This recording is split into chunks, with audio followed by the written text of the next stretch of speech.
ready? Yes, sir. All right, we be back in here, still on quarantine once again. We Need Answers podcast. Make sure y'all subscribe and download the podcast on all the apps and on YouTube and all that. Check out all the footage and all that. Today we got my man Ronald in here. Me and Ronald, families grew up together, family tight and all that. We share Ronald's little cousin Angel. That's like my little sister, like his little sister too. So we locked in from day one off of that all top. But families basically all come out the same mob for real. But Ronald got a story. We got him here today talk about his story. I heard a lot about it before he came home. I was getting a lot of news about that, and then your crazy mother, your mother funny and shit. She always talk about you and all that. But then but yeah, so you got a serious story, and like me and Ronald was just talking outside about, Baltimore, we get looked at for all the wrong things, and lately it kind of been positive and bad, because we, you've been seeing a lot of outside stuff that health wise it might not be the best, but it been unity around the city too. So we just trying to shed light on negative stories, turning them positive for real, instead of just focusing on all the violence, all the drugs and all that, because we got a lot to offer, and that's, so many words. That's really what this podcast is about. Like, I tell everybody all the time, my show ain't shit without my guests. It ain't about me. I wouldn't have shit without my guests. So, in the main, I ask a lot of people, a lot of the guests, it been lately the music, but a lot of guests for real, like, what's your take on everything? Like, do you do it for yourself or you do it for your city? And I do this. I really, number one, the city for me on this podcast, like, I want us to win. I know we will win and we are winning, but, we just got a lot. There's a lot of layers, and with this podcast, I'm just trying to shed all of it and bring it to the world. So that's my ultimate goal. But more to the story, Ronald just came home recently from wrongful conviction at the age of 19, right? Yes, sir. For a murder. Yes, that sir. And it was proved innocent after so much time. So he coming back into society, making up for that time lost, and just want to share his story to help others that's going through certain situations, and then teach more about the stuff that people don't know about, because there's a lot of shit that people don't know about with these laws and jails, period. They always just look at the bad part, but it ain't no good about it, but it's still ways out of this bitch. Don't give up. So I feel like when we get into it, that would be the moral of the story. But you can start, you just run us through this situation and how I kicked off. I was 19 years old. What year was this? I got locked up in 2005. Okay. February, the day after Valentine's Day, right? Okay, February 15th. Oh yeah, actually, I got locked up February the 15th for like selling drugs, right? Copped out to a year. I'm on my way home. The murder happened months before then, or whatever the case may be. So like 5 months during a year over the pen, I think I'm on my way home. People came and locked me up for a murder with someone that I was cool with. You feel me? Yeah. So go through that process. I'm young. I'm over city jail, chasing everything, everybody, the COs, this, that. I had a lawyer, paid attorney at the time, never came to see me. Wow. Like, never went to the crime scene. Damn. They was at my trial. My man and them, they was at my first trial. I sat there, True Religions. I was young. Boosie Fade, I had my head in, I'm about to get found out. Yo, no, I ain't do this. These people lying on me. Yeah. And I never forget, man, them people came back. They had some questions. Everybody like, hey. And they was about to go, my homeboys and them always talk about it. They was actually about to go for break, like they was deadlocked or something or whatever the case may be. So then they wound up, came with the verdict. And I remember sitting there and then going back to sentencing. I read a 4 or 5 page thing to the judge. And I remember what she said. She said, some people just get it wrong. Some people do wrong and they never figure it out. I don't think you ever figure it out. Damn. 19 years old. 19 years old. She gave me life plus 20. Whew. I looked at my mother and I told my little sister, who was like 15 at the time. Man, them people was there for me, man. Yeah. But I told my little sister, who was at the time, I said, take care of mommy. You know how my mother is, and I'm an only boy. So, right. So, yeah, they gave me life plus 20. I come in the cut down Jessup, and it was crazy because one of my first cell buddies, I talk about this, dude named Baby Boy, you know, West Baltimore legend. He wound up giving his time back after 27 years. Well, before you go into it, you from East Baltimore? Yeah, I'm from East Baltimore. Okay, Yeah. But my family from West, so I could go East West. Same story, same I could go East West. Same, you know, same. Yeah, so I come in there, I'm talking about girls thinking stuff slick, this, that, I'm gonna get this right back.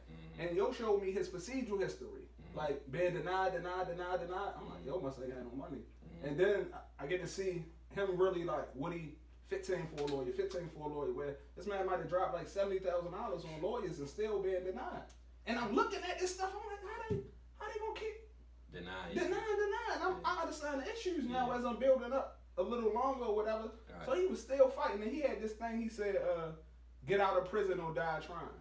Right. And that was his thing. Yeah. You feel me? And which makes sense because if you ain't got nothing else to do but fight this bitch, then why? Yeah. Because I'm gonna let you finish, but a lot of being in the system, you seen a lot of dudes just give up straight off top. Yeah, a lot of times they chase the drugs or being a man in jail. Maybe you get some girlfriends and some wives, string them along. And they don't play the library. Trying to fight their kids. It's so hard, man. Okay. When the odds are, the odds be, you hear me? All you know is all you know is big number. You make that your life. Right. But you tell yourself maybe the parole system will change. Yeah. Maybe this will change or that'll change or. But the people will never knock on your door and say, "Hey, you did it right." You got it. And I knew that from them type of men. Right. And I talked about this story before. He was my South buddy. He was going up. He said, "Yo, go to the library with me." I'm like, "All right, I really want to go play ball, get my hair cut. Girl might come and see me." So he said, "Look how many people actually gonna go to the library." It was like 5 of us. Everybody else went to the gym. And how many go get their hair cut? How many people went in? And that building at that time, I want to at least say about 95 to 100 of us was going up to either the gym or the library. And it was probably about 4 to 5 of us that actually went up to the library. Dang. Yeah, so when you first, like when that first happened and you hearing that they sending you the joint, what went through your mind? Like you like you said you about to leave and then you get hit with some papers that say that they about to book you for a whole another charge. What went through your head when you got that? To be honest, right? It was really like nothing to me. You ain't paying no mind? No, because I said, well, I beat this, and you young and you arrogant. Yeah. And we come from a thing where if you locked up for a body, whether you did it or not, it's a level, the street's crazy. It's a level of pride with it, and you might not even do it. So we think it's something slick. You know what I'm saying? Not knowing that these people will say guilt. They gave me life plus 20 and said next case, bro. Right. They don't give a fuck. They don't care. You can think it's slick all you want. They gonna go home, eat with their kids, this, that. My man said on the rep song, he said they give you life and then go play golf. Exactly. Yeah, like that stuff ain't. Right. You hear me? Your mama just in there crying. She don't know if you ever gonna get home, and they say next case. I never forget that. Never forget that shit. That's hard to hear now. That long time ago. So talk about when you got in the joint, like if it wasn't for, you said his name was, what's his name was? Baby Boy. Baby Boy. So if it wasn't for him, you think you probably wouldn't even looked into fighting your shit no more, or you wouldn't? No, I had. It was one of these things that when I caught life plus 20, my family, my mother and my sisters especially, right? Mm-hmm. They just grabbed this. What we gotta do? Okay. What's next? Yeah. So it's 2 things I wasn't going to do. And there's a few things I wasn't going to do. I wasn't not going to fight if I got them putting up money in them, name. Also, I knew that I had to change. Okay. Right? I knew that I had to change. I went to prison and I saw stuff. I seen, you got gangs, you got this, you got that, you got this, and I started going to a youth program, right? And I'm saying young dudes around my age getting up there and they speaking, they talking about how they changed their life. Yeah. And I started being inspired by them. Okay. You know what I'm saying? Yeah. So it became one of those things when you took a look at yourself, like when I used to call them and they used to tell me all the silly, crazy stuff I used to do, I used to be embarrassed. Right. Bro, I tell you. Yeah. Now I can laugh about it because I'm different. Right. But when I used to be, I was like, yo, damn, this all niggas remember me by. Yeah. You know what I'm saying? You 19 when you go to joint, you like, this all they remember me by. And I was wild. I didn't do that murder though, but I was wild. I was about to say, describe who you were before you went in. Life had no purpose. Every day we out on the block, we joke about it, all night flights. You know, I'm drunk, I'm partying, I'm the life of the party, had all the sayings, chasing all of the girls. Life had no purpose. You out there hustling for nothing. Yeah. It wasn't even really about getting money. It was about the fact that you gonna know me as getting money. Yeah. Nobody don't really care about it. At that time, it's about what people think. Exactly. A lot of people fall victim to that shit, yo. God bless the dead. I always used to tell my little brother this. I used to say, like, you, like, what you really doing it for? You doing it to make money, or you just like knowing that niggas think like you this and you that? Because they don't serve no purpose at the end of the day. You know, they take you out of here, whether it's in cups or a casket, and then it's just that rep gonna last for how long? And it was never designed for that. No. It wasn't designed for you to be, you know, somebody like for which. Exactly. It wasn't designed for that. Exactly. So going through them years in the joint, when was your, do you feel like you hit that transition, like, all right, well, you know, I got it? Because like you said, you felt like it was a rep put on you now. It was like, all right, well, I got a little badge of honor. Niggas saying I got a body, even though it ain't mine. But when was the transition hit you and you was like, well, this ain't no joke now. Like, shit, I'm really going through this. The badge of honor thing, I'm going to go back to something real quick. Okay.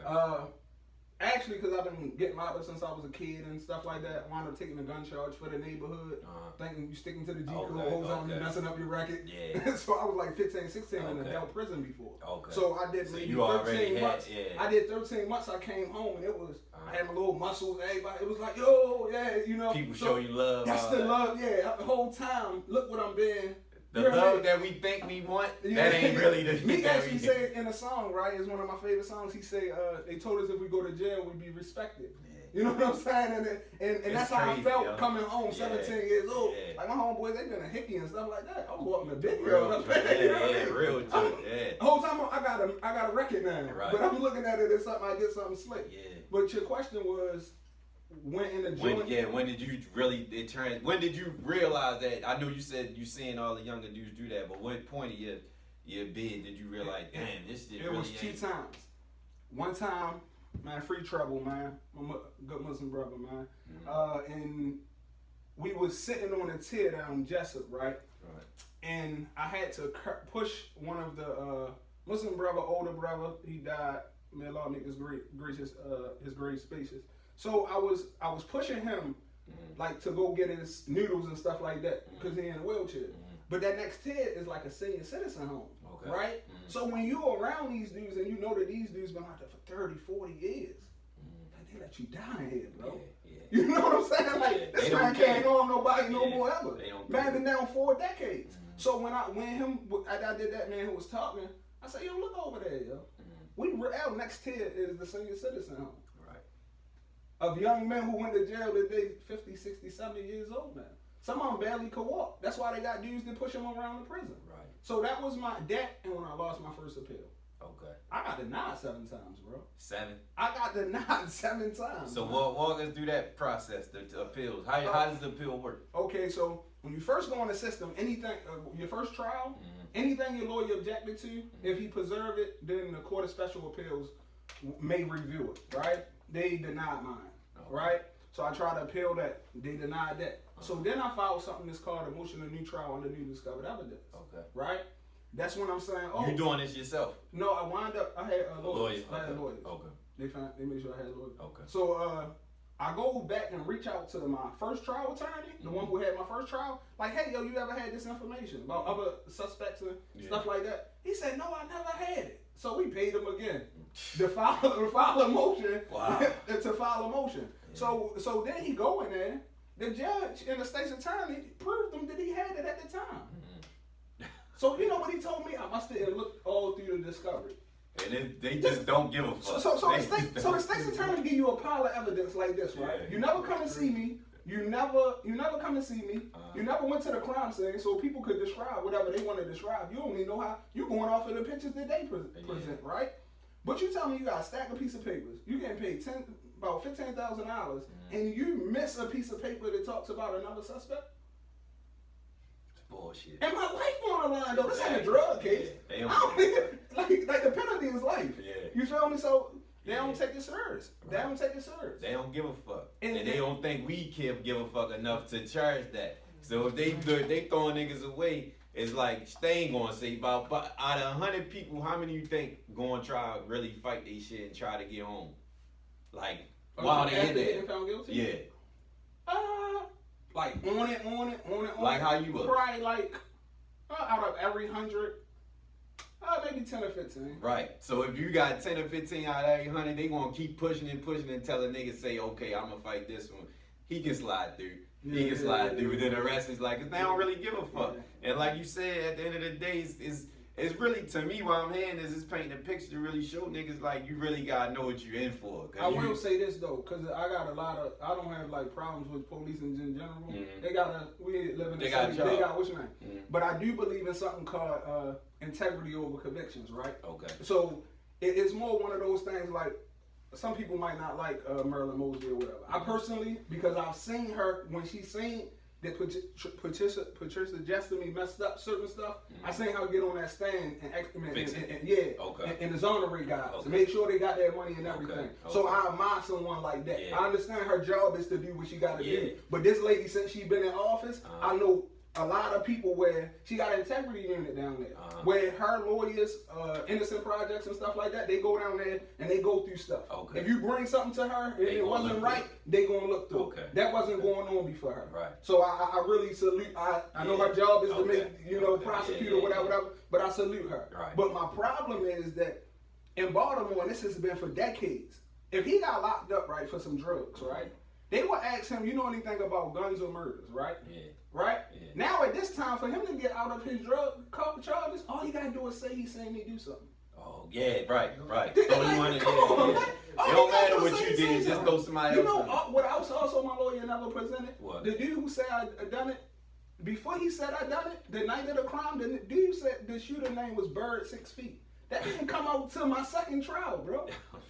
I'm nowhere near 6 feet. Wish I was tall. Right. But no one ever called me Bird. Right. You know. So did you knew the people that was involved in that case at all? Or? Yeah. See the problem, and I don't like speaking about it too much, but the problem with it, because he was someone who was once a friend to me. Okay. But the motive of the case, they tried to make it years ago that he had kidnapped me. Okay. And so that was there enough to try to build maybe Ronald did it. Maybe that was 3 years ago. Me and the man hugged it out, smoked some blunts afterwards and some more stuff. So it was built off speculation basically. Yeah. And this man was beefing with the world. So it's like, you know, but I get it. Yeah. But I know so many men in there just like that. Right. These stories it's like I lived amongst it. Yeah. I lived amongst it. Even in jail, they like, yo, he ain't do that. Yo did that, I seen yo do that, but yo here, yo party. Yeah. You know, so it be real, man. Who you coming, like, when you was in there, you come across dudes from other states and shit that you got along with, or was it? You know, sometimes you'll have, because it's the state, so most you'll have dudes sometimes from like DC like and that, stuff like that, right? Yeah. You know, in prison they be at Baltimore, DC stuff. I just like, man. Yeah. I like men that's going to inspire me, you know what I mean? So I ain't never get caught up in that though, but definitely I had that type of tone. What about like how you say the older guys, like being like they basically got you to the level of maturity as being around older guys that has the wisdom to pass down. Yeah. Did you ever come across any young guys in there that you had to take on the, like, you know, show them the ropes type shit? Oh, all day. I made sure that has always been, like, once I started growing, I felt like that it was my duty. I was trying to do what was done for me. Yeah. These men raised me.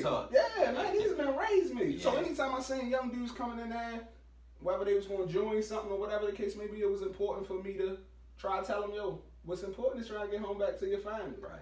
You know what I'm saying? Like all of this type of stuff. I know dudes who came to jail might have been able to get that time back, but wound up. I know dudes who went to jail with 20 years ended up with life. I know dudes who went to jail with 1 year and ended up with life, or like 50 years, because they had killed or stabbed somebody in jail. Yeah. So it becomes one of those things where it's real. So what if you was to say, like, you know, a nigga going, what would you tell a young nigga or even an older nigga? Because I feel like you hear these stories a lot about people that go and, like you said, you gain more time than what you went in with because of you feel like you got it. What I heard, I ain't never do no time, but I always heard about is you should be yourself. That's how you really make it through. But then you got niggas that feel like out of fear or needing protection, they feel like they got to do all this other stuff. So going into it, like, what type of it's just like how would you tell a nigga how to be yourself and don't try to be familiar Fred and yeah. you know everybody like so. You got dudes that everybody want to do to know you and all of that type of stuff, right? Yeah. You just start linking up with dudes and this, that, and then I always been big on that. My homeboys would tell you like playing with, like you got dudes where you know nowadays they call each other dummy and all of that type of stuff. But like people might say B and all of that type of stuff, like cuss at each other and stuff like that. So as men, you try to teach them how I was raised. Right. You know, my father was actually cell buddies before, for real. and he mushed me, man, because I told the dude to shut up. Yeah. He said you don't play with men like that. Right. Yeah. You know what I'm saying? So that type of stuff like yeah. that stuff like shape you to be a certain way. Yeah. You know what I'm saying? So how was that being in there with your father? My father actually had 65 years at the time. This when I was fighting my case. Right. He just was about to go get sentenced and things like that, right? My Lord allowed him to give his time back too. Oh, that's yeah, he home now. That's we just got to like see each other for the first time on the streets. About a couple weekends ago. First time ever in life? No, not ever in life. Since I've been back home. Okay. Yeah. How old was you when you went in? When I went in, I guess I was like still like 19, 20. We were cell buddies when I first got out. I'm saying he went in at the same time? Yeah, he was around that time. Right, but my father been going to jail since the beginning. All the old niggas, yeah, all the but yeah, being in the cell together, it was crazy, man. I never forget.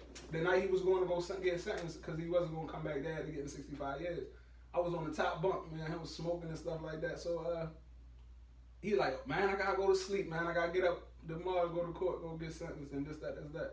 And I remember being on that top bunk looking down at my father. I'm thinking I'm gonna beat my case, but my father, 50-something years old, you give him 65 years. Yeah. I think, damn, I probably never see my father. You know what I'm saying? Yeah. And you feel it. Yeah. You feel it. Like, that's my man. Yeah. That's my guy, man. And was this like the first time y'all really got the bond while being in there? Or we only was cell buddies for probably about like a week. Okay. He had enough pull once I got over there to get moved and moved in the cell or whatever, right? So, yeah, he was man, that was crazy. Yeah, because my father and my brother was locked up together down in the city. Oh, yeah. I know that hurted him. Like he talked about that a lot, and he talked about when he was in there. Like he'd tell a story, like, yeah, you know, nigga talking about your son in here, my son. Yeah, and he went and go see him, and somebody brought him to him, and he was like, that crushed him, like his whole time he was there. But you know, he ain't have a bid. He was still fighting his the whole time, so he ain't know what was gonna play out to. But that crushed him. But I know for a lot of guys, it sound more common than I expected. I ain't know like that shit be really happening. Like niggas really be. I seen a matter of fact. You right. It's a picture on Don Diva Instagram. Matter of fact, it was two pictures. It was one with the son visiting his father, and then the father visiting his son. And it's talking about breaking that cycle. Like you got it, because the cycle's serious, yo. It's like I tell people all the time. Being vulnerable, I tell people all the time. I ain't got no kids yet, but when I had one, I'll be like, I want a daughter because I just don't want. I mean, anything had with a girl too, but you just don't want this shit to keep happening over and over. You know, it's like something gotta give. But then even if you got a daughter, because my Lord been blessing me, man. But for my daughter, like she 18, so it'd be like she's smart, you know, like she, my daughter, yeah. But you always salute her and her mother a lot too. So that they inspire me. Okay. I do want to talk about her for a second though, right? Go ahead. On the second trial, right? And I gave her time back. We would go back to that, right?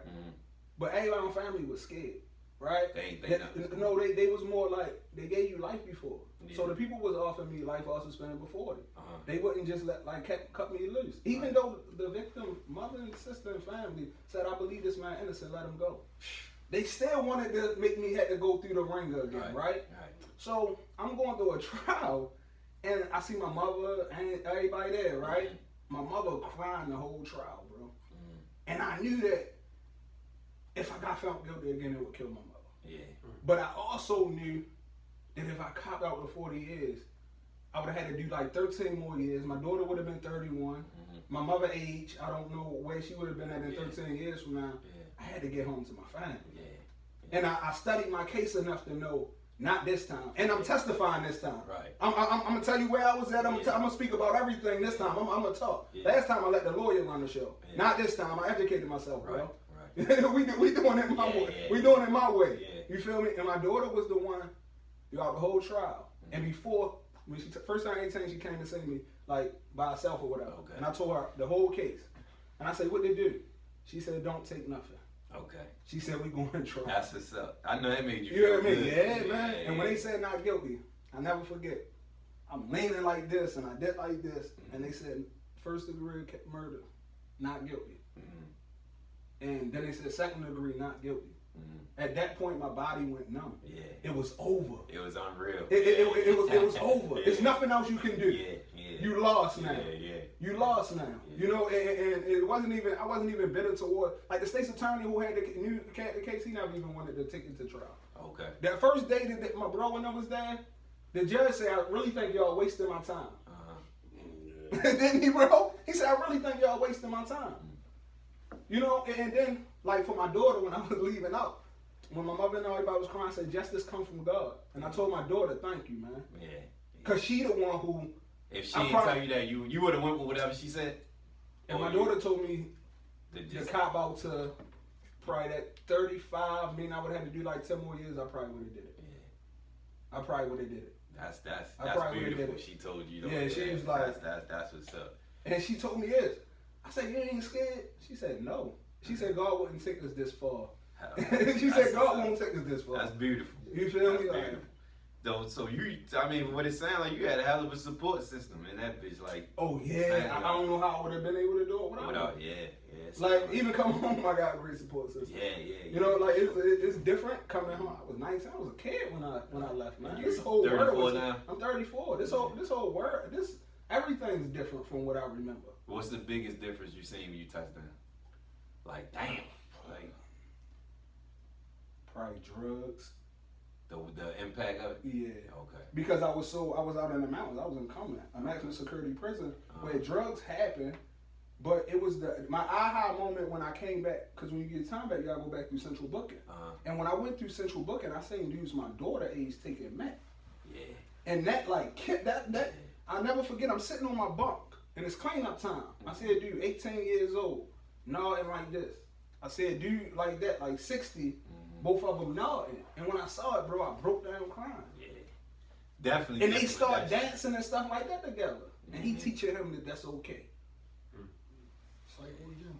Yeah. You know what I'm saying? That type of stuff when you get to see that. Yeah. Or me getting to talk to dudes because I like to talk. And I might talk to a dude and I might find out he got a wife, kids, and stuff like that. And he just can't leave the drugs alone. Yeah. And I understand that it's addiction. You know what I'm saying? Or disease. So it's just like, damn, you got something to fight for. And dude, like, always talk to me. But, like, saying the struggle of what people going through. Yeah. You know? So, talk about your transition back into society. How was that? Like, you know, I'm working. I was in college. I didn't take this last session. Just trying to figure it out. But it's pressure on myself, man. When sometimes you not comparing, but you think about where you want to be at, where I feel like I should be at 34. And everything is like a start over. Yeah. You know, so it's just like, but I got this man right here called me every morning. He said he needed as much as I do. Yeah. And we keep it, I learned this, or this, that. So them two men and a couple other ones that's doing positive stuff with themselves, they keep me focused and also like help me in. They believe in me. When times I start doubting, they like, yo, I know you're gonna do amazing things. Yeah. You know what I'm saying? So it's unbelievable to not think that you would at the beat and all that. Like you really got a story to really put out there. Like there ain't too many people that can go through this and come out the way you are. Like, PTSD, shit like that. But for the fellas, if y'all want to jump in real quick, just speak on what y'all thoughts of the whole, just period, like where y'all seeing the trial. What was your thoughts going through when he was fighting this shit? His strength was impeccable. Anyway, every time talking to him on the phone, he never spoke about spending the rest of life in jail. It's always, when I come home on this, when I come on that. You know what I mean? So that probably gave us the confidence that, he really gonna come home. And then just like having conversations with him while he's home. I know I can test that every time I spoke to him on the phone, he always told me how proud he was of me. Because I was gone for a little while, not like in prison, but like I went to college in Kentucky and stuff like that. So every time he asked about me, everybody always used to tell him how while I was doing because I kind of like escaped from the streets. You know what I'm saying? Yeah. So when I start coming back around, every time I talk to him on the phone, he like, yo, I heard you did this, I heard you do that, I heard you doing this, I heard you doing that, and I'm extremely proud of it. Yeah. I mean, like now, like right now, like he'll call me. You know what I mean? One day he called me, cussed me out because he told me I was, slacking. You know what I mean? So, you know, hold each other accountable. Shit. You know, so we kind of do that. You know what I mean? You know, me and Ronald been like really, really good friends since elementary school. Okay. So, you know, we kind of like watch each other like grow up or whatever. I kind of like ran behind him a little bit. You know what I mean? Because one of my big brothers like growing up. You know what I mean? Because I was a little timid. You know what I mean? So he was one of the ones that stood up for me. Okay. You know what I mean? Yeah. You know, and make sure that, I fought. And, I mean, we weren't going to be chumps out here because it's all about the neighborhood. So, I mean, with that type of strength, you got to have people around you like that. For sure. So absolutely, just the confidence. Like, he knew he was coming home. You know what I'm trying to say? And now that he's home, it's like crazy. It was like surreal when you got the call, like, yo, knock it. Yeah. You know what I mean? I tried. Unfortunately, I couldn't make the trial. You know what I mean? He made sure he hit me all the time. Like, yo, my trial date this, my trial date that. You know what I'm saying? And I'll tell him, like, yo, I couldn't get off of work. You know what I'm trying to say? Yeah. If you can, because he'll tell you, see, bro, I don't look at everything. He'll tell you the trial date. He'll tell you the trial date like 2 days before. Like, God, bro, like, I want to be there. You know what I'm trying to say? So, I mean, but we always communicated that way, like through Facebook and stuff like that, and like through his family and shit. Right. You know what I mean? So Okay. it definitely was like crazy. You don't want to see your brother go through that. Nah. You don't want to see nobody. You don't wish jail on nobody. No, sir. You want to speak on this? Just the whole. Yeah, no, just more so that I just see the growth just from me just seeing the growth and me just being around them from when we was younger, things like that, and me talking to him through the course of the time. And just like when I used to talk to him like recently, when he was locked, I used to tell him like, yo, you ready? Yeah. You see what I'm saying? Like, I can hear the growth from when we was younger, how we used to think and how we used to approach things and the things we used to do. And when I talk to him now, you know how they talk to some people, they just talk a good game, but you don't really feel it. Yeah. Or you talk to some people feel what he's saying, and you like, yo, my nigga, like, you just came home, you still on the same shit. And I told him, that's why I like, yo, you gonna be all right. When he get through his anxiety and he get like stressed, and I'm like, bro, you gonna be okay. Like, you ready. That's why I told him, I said, man, you coming home, bro. Like, everything gonna be okay. I'm like, you ready. You see what I'm saying? God is not going to allow you to come back out here knowing that you're not ready. You see what I'm saying? It wasn't meant to be, it wouldn't have happened. It wouldn't have happened. And it's like the same thing with his daughter was telling him, like, it brought a lot into your life. Like, when we was out here before you got locked up, you was living. Whole time he got a daughter, he went and seen his baby mother, talk to his baby mother, and his daughter sitting right there. He don't even know it's his daughter. Yeah. You see what I'm saying? Like, the things that we was doing, the way that we was blinded, the way that we was moving, like he was telling you, like, I thought it was slick to be locked up for a body. Yeah. You see what I'm saying? That man, he won't even want to be in the same block as a gun now. Right. You see what I'm saying? So at the end of the day, it was the fact that I just seen a growth in him, and I was just proud of him just growing and becoming a different man. Right. And just when you talk to him, like we was talking to him one day recently, he was talking.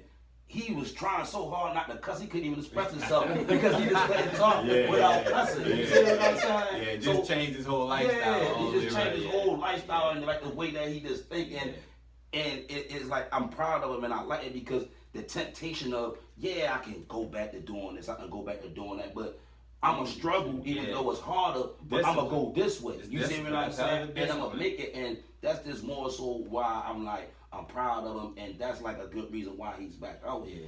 And even though it's like, I don't want to say like it's bad that he went there, but that kind of helped him because we was all going into a wrong stage. I'm not going to say it had to take him 15 years of his life to get it together, but we was all going down. Y'all seen where it was going. Yeah, we seen where we was going. You see what I'm saying? We lost a lot of friends. Yeah, like we used to do a lot of wild stuff. Like we used to go in, like I'm gonna go in and look at like a couple, like probably 2 stores. I'm gonna hold up 2 times, but we just do wild stuff. Like we're going a whole person block. Like where y'all from? We ain't even from there. My man be right there in the hole, hitting.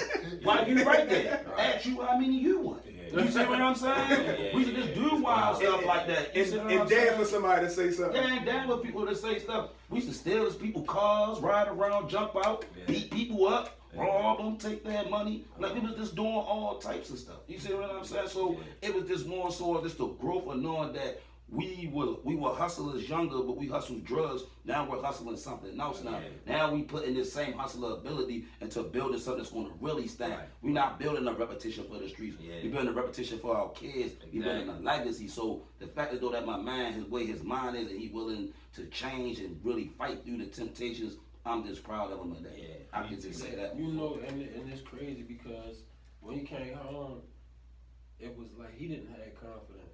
Okay. And what the type of man he wanted to be, and it was kind of like crazy to me. At first, I was like, I'm like, yo, why you don't have a lot of confidence, but you had this confidence that you was coming home, right? Yeah. So he look at us and he feel like he's so far behind the curve. I'm like, bro, you already caught up. You already doing better than people been on the streets for 15 years. You know what I'm trying to say? I said, you been home 15 days, you doing better than the people. Everybody that been on the streets in 15 years. You know what I'm trying to say? My man come home, got a job, got a car, he doing well for himself. You know, and I always try to let him know that as well. You know, cause that's my best friend. Okay. Like, he been my best friend forever. You know what I'm trying to say? He one of the ones that told me, yo, that street ain't for you, bro. You know what I mean? Yeah. Just you do something different cause you our way out. And it's crazy because Ronald would tell me like, yo, you the one. I never understood that. Yeah. I still really don't understand it. I ain't gonna lie to you. But he'll call me out the blue, like, yo, you the one. I'm like, yo, why do you keep saying that? Y'all, I suffer the same struggles that y'all suffer, you know what I mean, a little bit. Baby mama drama, you know what I mean? I go through all that. Same thing. You like, nah, like, yo, you just special. And I'm like, no, nigga, you special. You get what I'm trying to say? Yeah, you know what I mean? And he'd be like, nah, like, you know what I mean, you gotta show everybody the way. And he hold me accountable. You know what I mean? And not to say that I'm not gonna talk about myself, but that's just what he do for me. Yeah. Well, we really y'all need somebody like that. Brothers do for me. You get what I'm trying to say? Ronald, like we used to be younger. Man, that boy, man, he had blue faces before. That's how hard he had to choke this money. He had blue faces back then, blue faces ones and fives. Like, he'd be the type, we'd be outside, we'd all be broke. He'd be sitting right there. I ain't got no money. I ain't got no money. Everybody roll out. It was me, him, and my other homeboy, Nick. He'd go on his tennis shoes. Yo, what's up, yo? We gonna go buy some weed and some drinks, yo. Don't you was broke, yo? Like, I was just holding out for the rest of the day. He was the type person that, like, when he get down to a certain amount of money, he ain't coming out. He the type person that, like, if he got 50, he wanna hold his 50. Yo, let me get $2. Let me get $2. Let me get $2. Let me get $2. That's the Angie stuff. Yeah. Like that type of stuff. Or he'd do something like, yo, let me get a sip of your water, a bite of your sandwich, a cup of your fries. That shit out. And that was a meal. You see what I'm saying? But he always was into building and stacking. Like, where it come out, he'll always have a plan. We always have a hustle. I know when we get with him, he gonna have a plan for it. It might be wild, but we gonna make sure we gonna get what we need that day. You see what I'm saying? I grew up pumping gas, selling day passes, like for hustling type stuff. You know what I'm saying? So like, my parents, selling like however they get the dollar when you grow up like that. You know what I'm saying? When you grow up and ain't nobody got nothing, you find a way of. I don't even know how to wash cars. I had my own little wash car thing on Madison Street. He was selling T-shirts. I was selling, like, Al Block was dead one time. That was a good summer. I got on my feet by selling waters and white tees on Madison Street. Got enough to get some. You got enough to get some work and we had a good summer. The man with the plan. That was a good summer after that. What I'm getting from the whole thing is like just turning negatives into a positive for real. Like the whole story, just like all y'all just shared a whole bunch of stuff, just how it was back in the day, what y'all was doing, going through your situation, just turning all that shit around to some positive shit, like everybody speaking positive. So, moving like after your situation and coming home and all that, what's you said that you wanted to share as far as the, you know, there's a lot of shit that people don't know about their cases and just period, just like. Not being aware of certain situations, and you talked about the UNGA versus state. I'll speak about that, right? All right. So if anybody watching this or whatever, you could go Google and look up. It's called UNGA versus state. They allowed over maybe 250 lifers, dudes who had life sentences home that had at least like 35 years in at the time. These dudes' jury instructions was wrong back then. They waited until they was old and say, okay, yeah, we messed up. But it made a lot of them like take deals so they wouldn't be able to sue, give you time served, right? So a lot of these men came home 60, 70 years old. One of the dudes, he said one time he was in a car and the person was on the phone and they seen him talking. He was in a car. He like, people go crazy out here. They talking to themselves. That man don't know the people got something connected even to the phone. These people been gone since the 70s. You know what I'm saying? You allow them to get home. Now they old. They done lost all of their family. The world the world completely different. But you knew you was wrong 35 years ago. But now because they old, you say, oh, a couple of y'all go home. But see, the problem is this. Out of 200 something dudes who they let go, only one of them reoffended. So people change. Right? So the parole system is broken. Right? Normally if you got life, say you just got life, you're supposed to go up for parole at 17 years, right? You're supposed to go up. Or if they give you life plus 20, I had parole with mine. I was supposed to go up maybe I ain't have enough time then to go up, but average like 20 something years. You go up, see what the victim people say, show what you done, you're supposed to have a chance. Back in the day, when the cut and all that was open, they used to actually give parole. But what happened was one of the dudes actually went out, because they used to let life as like on work release. He went out and killed somebody. Then Glendenny said, life mean life. You can Google this stuff, right? And they haven't been allowing nobody else back home, right? So you might say, okay, it's dudes in jail right now who was 15, 16. We give juveniles life, bro. We give kids. If your kid 14, 15, and him and his homeboys go rob somebody, right? And the person tussle when it was a gun or whatever, it's called felony murder. You're getting life, bro. And you ain't had to been, it could have been us four. Right. And I just went with you to go rob. I didn't even know you had a gun on. Everybody getting it. All of us getting life. Right? But these dudes 14, 15 years old. Yeah, some of these kids is virgins, bro. I know dudes who are virgins, brother, and been locked up 20, 30 years. Never been with a woman. Never been with a woman. Serious. So it becomes one of those things. If y'all ever get a chance, a book, right, called Just Mercy, right, by Brian Stevenson. One of the best books I ever read, right? And he's the one, I think he done the Montgomery versus Stevenson or something like that. He make it unconstitutional. By the Supreme Court, they made it unconstitutional in order to give a juvenile life without parole. Okay. But you give him life with parole when the parole system is broken. Yeah. You know what I'm saying? So like he's not like There's only 3 states in the whole United States where you need the governor's signature if you got a life sentence for parole, and we one of them. Maryland. Yeah, 3. It's 3. So how the other ones work? A lot of times if the parole board say you get it. Yeah. Oh, yeah. Okay. So the governor, he wanna. Larry Hogan actually, if you Google this, he said that he was going to back away from it. The one who came up with the thing, Glendenny, who said life made life, he said he did it for politics, and then he regret it now. Yeah. It's not just. It's not just enough. Yeah. Really, when you ain't in that office no more. So it's like Hillary and Bill apologizing for what they did. Yeah, definitely. Yeah. Apologizing Once you now. get out, you don't have no other looks at you. So, movie like, what's your goal now? Like being out as far as I know you shared that you want enlighten the youth about all this type of stuff. I want to serve, man, bro. Like he got a lot of good stuff going on. He got radio station 1500. Okay. Yeah. He got that going on. So I want to, whether we do a clothing line at some point or whatever. Bro always calling me with ideas. I'm just glad my Lord just blessed me where I'm about to have a pickup truck. And man, one of my other homeboys about to do a little hauling and moving out in Harford County area, namely or whatever.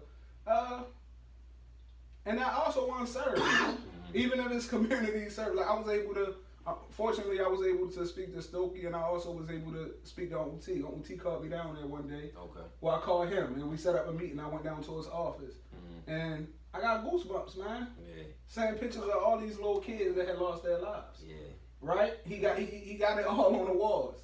And then just the stories and stuff like that he told me. But what got me more than anything, it was during quarantine, right? So not many kids could be in there, but they was coming in there doing either their homework that they had doing or they was playing a video game. And he was showing me his other rooms. But you could see the love that the kids had for him. They knew that he cared. Yeah. You know what I'm saying? You can't fake that with kids. Right. That's the great thing about kids. Yeah. You can't fake it. They gonna know. Yeah, they gonna know. They fucking with you. You gonna know. Yeah, so when you could tell that a man care when he see a kid, he asks about your whole family. Yeah. You know what I'm saying? Yeah. It's like, what Alva doing? Tell Alva call me. Like, that man part of people's families. Right. That's when you out there touching them. People say they care, but they not, you're not really there. That man, them people out there really, and that's the type of stuff that's like a passion of mine, man. Yeah, I talked to the other episode with Rap with Sosa, I was talking to him about just how the dynamics of the young niggas change. It's just nowadays they just don't care. Like it's like, you know, you got the younger kids, you got people young in their 20s and all that, and this the need. Sosa 24, he was just saying how everybody under him, the teenagers and the young 20, 21 year olds, they just, it's different because now, you know, in our era, in the eras above us, it was, you know, you got a big homie to hold you down, show you left and right. Now the young, a lot of them just don't have no guidance, and they just don't care now, and they just need that person that could tell them like, yo, real shit. Like I kids his age. Yeah. And you know something I saw that was really eye opening when I came back over city jail. I realized that everybody who say what they say they stompers or what they steppers or something like that. They call themselves steppers, right? Steppers, yeah. You was just going to court and the court was judge was offering them 50 years. They came back crying and they crazy. You ain't tough now. You don't want to step no more now, huh? Yeah. You feel me? Yeah. Step and go out the window then. Yeah. But I also think about this. I know so many dudes that I walk the yard with, whether like Bodie and them cousins, and one, all of them type of dudes where like that man changed their life. If you go ask men, little dinky from a park, if you go ask dudes who people like big them up or whatever the case may be, and you ask them, yo, if you could do it all over again, would you do it? They're like, hell no. I was joking. I swear, I'm glad you said, because I was hearing, like, I watched a lot, even like a lot of shit with the stories with the old heads and shit like that. A lot of them will say they would do it all over again and shit like that, but that's a pride thing to me. I think it's like pride. You don't want to accept that you know you fucked up and you. One of the hardest things also about being in jail, if you got kids, you leave them. Yeah. I've never seen a great relationship between kids and their fathers when they leave. Okay. I've never seen it. Right. A lot of times you be like, yo, can you talk to my daughter for me? Mm-hmm. Like, to try to be because I was a little younger or something like that. Mm-hmm. But it's broken relationships, bro. Yeah. You can't raise your kid from the visiting room, No. the phone. And then you got a lot of people in there, you correct me if I'm wrong, that don't even know how to communicate verbally or writing, none of that, can't spell, can't. Yeah, and that's another reason why a lot of people don't go in the library. Because they don't know Because how to they read. don't, like, I actually was always good with math, but I was really bad with reading. Mm-hmm. I actually, like, taught myself how to read some. Mm-hmm. I got my GED in jail and stuff like that, but I had help with that. Yeah. And you had men that, I had a Muslim brother. He used to come out in the day room with me with the GED book. That's what men do. Yeah. That's what Show men 'em, do. yeah. Yeah, like, you know, like, if you don't know, you don't know. Come to me. You know, we gonna figure it out. Yeah. You found Islam in the prison? Yeah. I became Muslim in jail, not prison. Like, before I had my time or whatever the case may be. But my father, he struggled with the deen for so long, though, right? And what made me become Muslim, one of the first things, I had a lot of questions, though, but I had an older cell buddy. And he was probably the most disciplined man that I ever met. Oh, yeah. That's what I like about Islam. Yeah. Like, I've never seen, I never seen him cuss, never seen him get mad. Mm-hmm. If he got mad or got angry, he prayed. Right. You know what I'm saying? And he was up there, yo, you want this week? No, man. Yeah. I couldn't wait till actually he salam out so that I could spark up. You feel me? I couldn't wait for him to say, this is that. Right. When he on this one, I'm lighting up. You feel me? So I couldn't wait till that. But one time he started asking me, like, man, just come as a guest. I said, I could do that. And, you know, the Danish gave me everything. But I'll be struggling, man, since I've been home, man. But I be hard on myself about that, though. Yeah. Because my Lord gave me everything I ever asked for. Right. My Lord put my daughter in my life. He let me get home to my mother. Right. You feel me? Like, and then just how do you show your gratitude? Being a man of faith of any faith, how do you show your gratitude for the things that your Lord gave you? Yeah. You know what I'm saying? Yeah. You can't do it by disobedience and think everything gonna be all right. So you don't show gratitude that way. So it's been a struggle though, man. Yeah. Ramadan and all that. It was tough. It was tougher than I expected. And staying away from food and drink is easy. Right. You feel me? But it's more, fasting is more than that. Yeah. You know what I'm saying? It's more than that. Anybody can starve themselves. It's like it's a spiritual thing where you build your faith up. Right. You know what I'm saying, man? So how was it? Cause I know just like last time we was together, you was meeting family members that you ain't even like born while you was in that shit like that. Yeah. How was it connecting back with your family? Man, and all that stuff when I first came home, I was so overwhelmed because I had so many people calling me. And you want to give everybody they due just. Yeah. Also, I'm trying to figure out my own life. You know what I'm saying? So I I got little cousins, and you want to get this person, you don't want this person to feel that way or whatever. So I was feeling overwhelmed, also trying to get my life together. But all my little cousins and stuff like that, because family sometimes could be separated, I don't be wanting the kids that had to go through that. Because me and my little cousin, little Daryl, little Poopy, they was under me when you know, they lost their lives. And now they got kids, and when I see their kids, it just be like, even my little cousins who used to come get a little money from me, they grown with kids, and it was just like, people are adults. Like, I used to tell Angel all the time, don't cuss around me. And she's like, boy, I'm grown now. She wasn't going for that. You feel me? So it's an adjustment. It's a whole different world, man. Right. But you know, one thing I'm happy to hear about, like, just you in town, just coming home and the way you are, because you get a lot of people that go through that, and then they come home and they just be on that stern, like, no, we not this, we that, we this, we this, we that type of shit. You got people that change their life, but they don't know how to handle it with everybody else. Like, like a nigga, more compassion, like a nigga who, like, even if a nigga that don't go to jail, like a nigga who might have just changed his life, Wild Street nigga, changed his life to, you know, Christianity or whatever, and they just don't, you know, they very, like, standoffish to everything. You know how they got that arrogance to them, like, you know, we ain't doing this type of shit, but pride lead you to the hellfire. That's what Islam said. Okay. You know what I'm saying? Like, people will start thinking that they better, and, you know, everybody's sin, man. So yeah, but it's good. It's good to have that attitude for real. And so what's I had another question about the so being in there when you was in the system for real, what was the biggest I would say the biggest lesson learned moving forward, like the biggest lesson. Yeah. The biggest lesson would be that the state of Maryland don't care, bro. They will put you in jail. Nobody apologized to me yet. I gave them people 15 years. You feel me? Y'all know, y'all can go over all of the evidence. I was innocent, still innocent. Nobody apologized to me. You just throw me back out here 15 years and say, oh, figure your life out. Congratulations. You know what I'm saying? Homicide detective clearly got his people to say whatever he said. One of the dudes actually who also lied on me, he didn't come to court one time, right? Picked him up for a body attachment. Went in front of the judge, said, homicide made me point all this out. I don't even know this man. Then he turned around, right? Get a gun charge, make a deal with the federal government, right? And say, come back to trial and say, yeah, he was the one who shot my man. And they just take word. And they was okay with, and he waited, listen to he waited 4 months after it happened when he got locked up for a charge. Got a deal on everything. And it's more one of those things, it's conviction over everything. It's just it's about a rating system. It ain't about us. Nah. It ain't about sad, and it's also to do a disservice to people's family. Like, I'm not up here like thinking like, okay, murder is the whatever, or it's another side to it. Mother's hurt, bro. Right. Like, so when I get to see people who get killed and stuff like that, I instantly think about if somebody go to jail, it's a loss. His mother gotta go visit him in jail or whatever. If a dude get killed, they never turn back to normal, bro. That pain is forever. You know what I'm saying? So I hurt for them also. Right. But I ain't do that.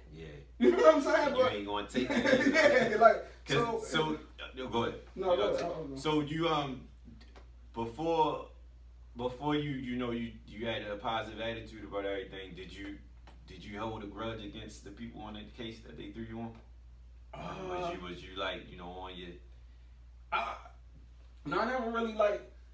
I was more like mad at myself and not educating myself a little more earlier on. But it was also one of those things like how bro said, prison saved my life.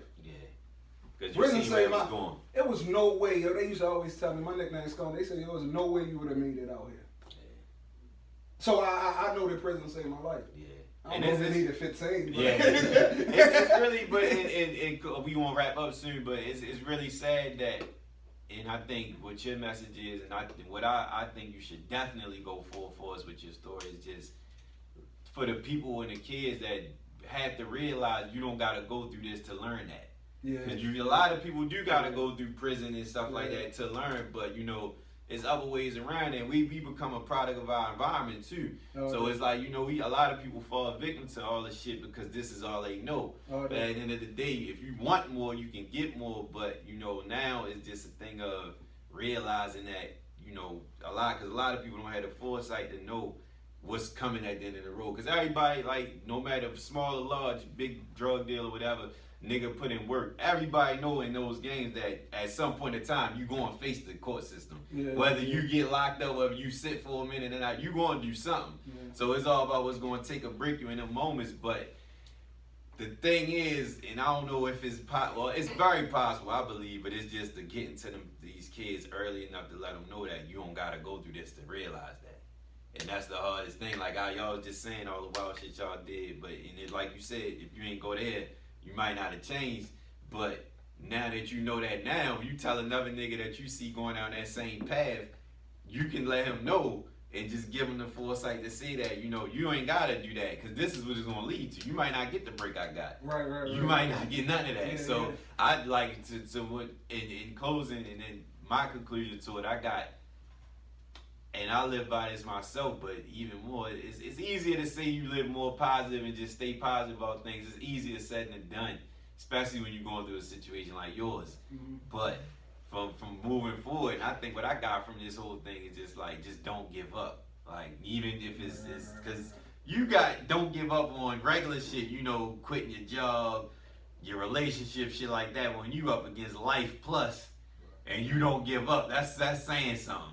Like, you saying something, like, because that's some shit where all the odds against you, and there's very slim chance that people make it out of them situations, whether it's that time period or before that time hits. So, you know, I believe it's an honorable story, and I tip my hat to the transition, to the story, to everything, and I definitely feel like Chad worked with youth as well, and I do too, and it's just the whole mission. Like, even when I talk to everybody that come on here, like, some of the responses I get when I say about talking to the youth, to niggas that don't even be on that tip, is like, ain't nobody giving you no bullshit because we know what's up.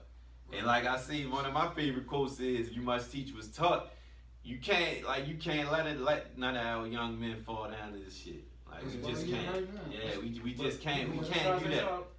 It's like you come from an environment, like, you got homeboys that, like, y'all grew up together, y'all play football together, y'all play basketball together, y'all been outside, and when you get older, they start to see the streets more. Like, they start to see, you might, like say for instance, like, as I'm growing up and he's selling drugs, I see him selling drugs, I want to make money too, you know what I'm saying? So I'm like, I see him, he got a lot of girls for real, so I want to do the same thing he The do. lifestyle. So you see your homeboys start to change, and then once you see they start to change, you want to do the same thing. You don't want, you feel me? You don't want to feel left behind. Right. So you start like, It's easy. falling into the streets It's more. easy, So that's why yeah. I say a lot of things, it might not change. It might be that one person that changed. It Yeah. might, but everybody not gonna change. Everybody gonna want to do the same thing. You feel me? Like, people be followers. and it's like that. Like, I got homeboys that I had to change. I go to a private school. All my homeboys, they go to public school, so they went to public school and all that. They stopped playing football. They stopped they start smoking weed, all that. Yeah. But I was the one that really wanted to change for real. Like, but I'm still from the hood.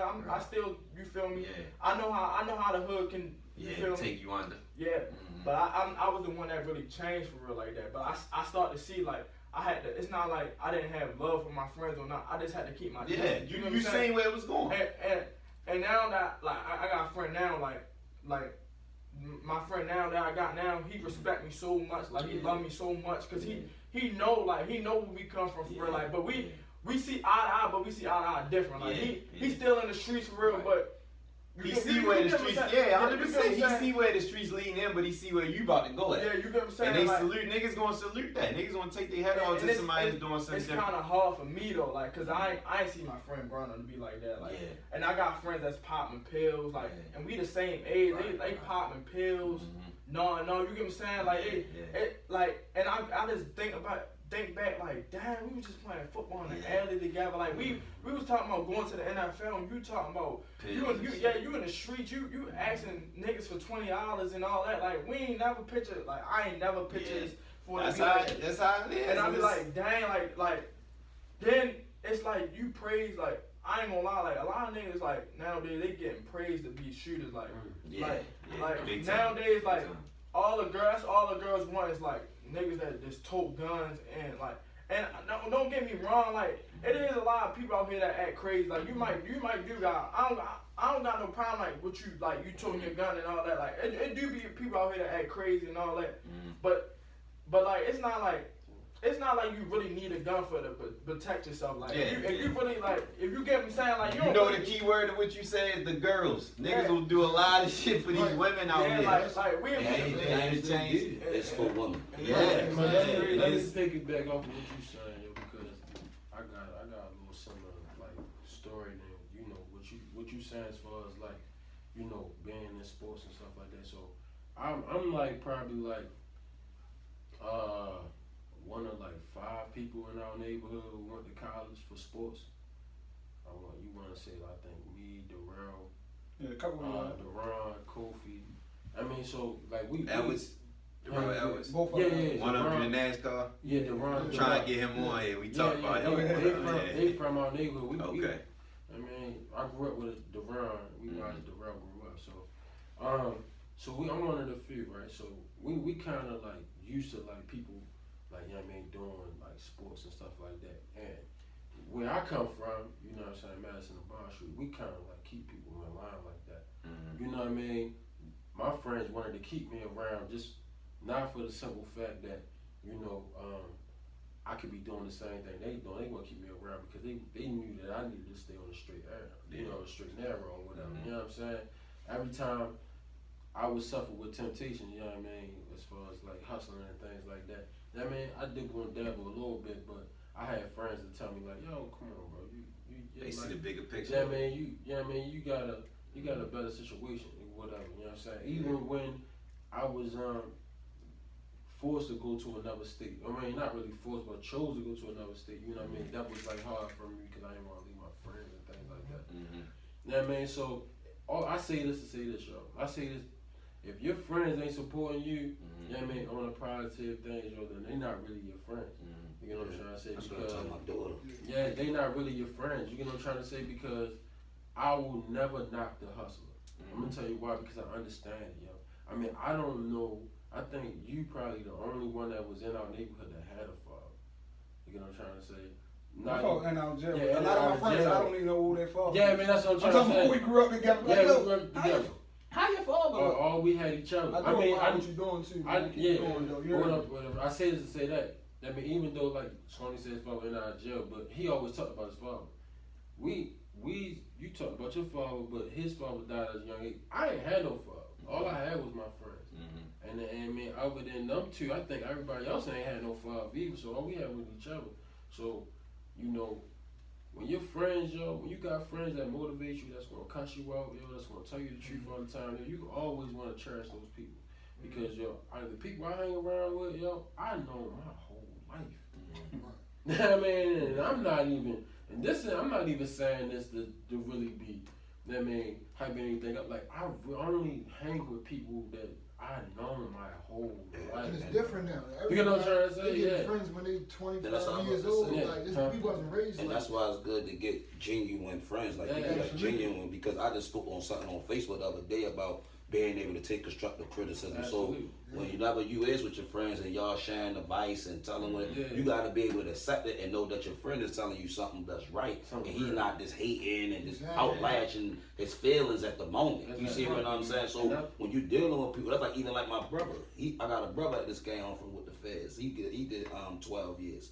So it's like when he come holler at me, I might be hollering at a homeboy in a certain area. I want to bring my brother around him. You see what I'm saying? You gotta know what situation. You feel me? It's because I know the direction he going. I know he don't want to go to jail. Right. So if you my friend and I know like you trying to go on a straight path, why would I bring you in the house where niggas violent up at or where people trapping at, knowing that you can get arrested? But then what killed me about people is somebody always so quick to say somebody telling, but no one takes accountable for their own actions. So if I know you trying to change your life, not to say snitching is right, but if I know you trying to go on the straight path and I take you in this trash house and they raid this stash house and you tell on me, that's kind of my fault because I knew where you was going. You don't put people in them situations. Why would I put you in that situation? You know what's going to situation? happen. You see what I'm saying? So people like we gotta open our heads and open up and know the people that we dealing with. You see what I'm saying? And where you going? Because once you know the people that you dealing with, you won't never be, what's the word I want to use? Like, you won't never be let down. And that's what it be. People be feeling like they be let down or feeling betrayed. But in all actuality, if I know he's not a fighter, why am I taking him to a fight? Right. You see what I'm saying? Like, that's what, and you know what? And that's exactly why we keep our circle tight. You know what I mean? So I tell you is that, man, surround yourself around people that's always going to tell you the truth.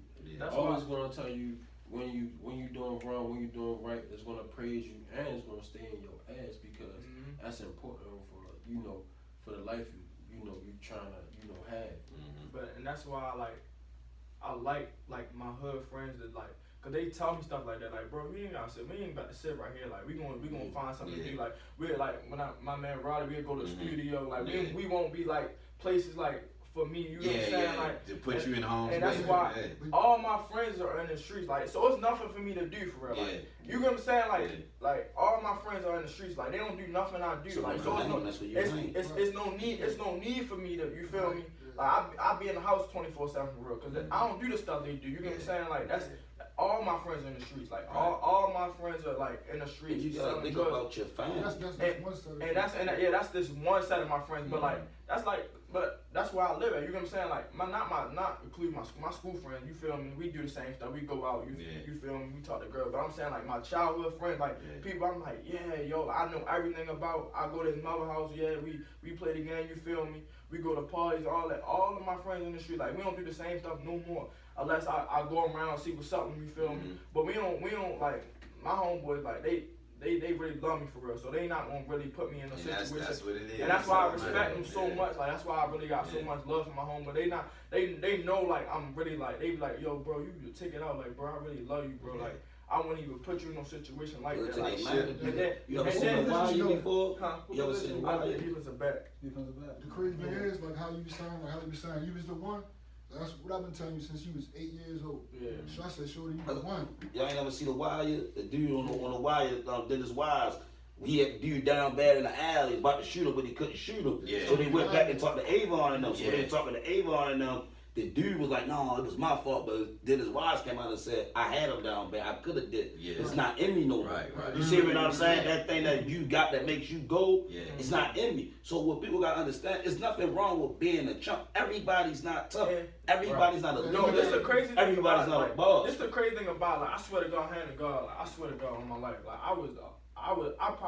everybody thought I was gonna be in the streets. Like I used to get put out of school. I used to get kicked out of class. I was a bully. I ain't gonna lie. I used to terrify people. Like people used to be scared of me. Like, oh yeah, that's him. That's Breon. Don't talk to him. Like don't even look at him. Like he's something really wrong with him. Like he's really gonna be in the streets. Like I advise him. For him practice. He outside in the corner shooting dice. Yeah, like I advise him. You said we can ready to go to practice. We can ready to take him out the county go to practice. Like where Breon? Oh, I'm gonna ride through real quick. Get your ass in the car. You know what I'm saying? That's what type of kid. So he came so far, yo. And that's the crazy thing about like it's the people I went to school with. Like I used to bully, like I used to make cry, like I used to I had to go to meetings with my mother and all that. And now they in the streets toting guns. Like they now you can't tell them nothing now. Like you tote guns now. You look people praise you. Like people be it's guy I done beat up so many times, made cry. That people like, yeah, he really in the streets now. Like he another person with a gun. And then I look at him different. I'm be like, yo, I ain't even want like you feel me like you get what I'm saying like and then it's like. And that's where like I feel as though that's where the hate come from, like a little bit, like they like that. I know some of them guys ain't forget like the stuff I did to them. Like I'm telling you, like I was really bad. Like I got you. We go ahead and do a part 2 of this one. We got Knowledge giving me the grant, like. But in closing, Sconey, just any closing words in regards to tell them how to get in touch with you. Well, I will say this real quick. I admire what you're doing, man. You got a chance to be 23 years old, 24 years, and be set. You know what I'm saying? A lot of times when we mess up our life early on, you be trying to catch up or whatever. You got a chance to do something.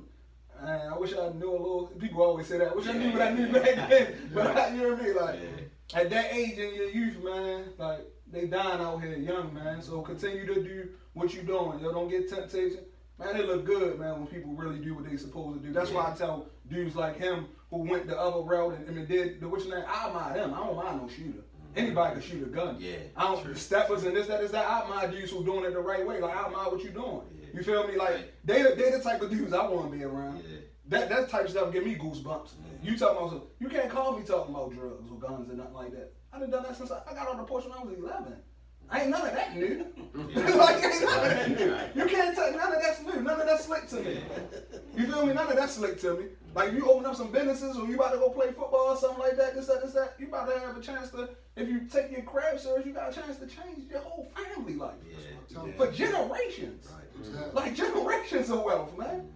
And that's what Something about being able to buy an area and rebuild. You might the area you from. You want to change that? Go live your dream. Yeah. Buy all it up. Mm-hmm. You feel me? Give kids opportunities. Like Mello got a gym in the city. You know what I'm saying? Like just like, but getting back to like just closing, man. Anybody want to follow me? It's humble_scone. And what I'm about to say. Also though, man, if anybody who got any like programs or something like that, and you know, I'm willing to come in there and talk to the kids for free. Yeah. Like so, and then you know when I get my truck stuff, I'm gonna make sure I send some cars your way. Man. Yeah, already gonna post it up. So until next time, we gonna call this the episode Life Plus how many times? 20. Life Plus 20. All of it. That's Life Plus 20, because this is what it is. So with all this good information, good insight, I hope it hit home to somebody and they take it and really run with this, because it's nothing but positive energy and news and feedback about all this though. So in closing, we need answers till next one.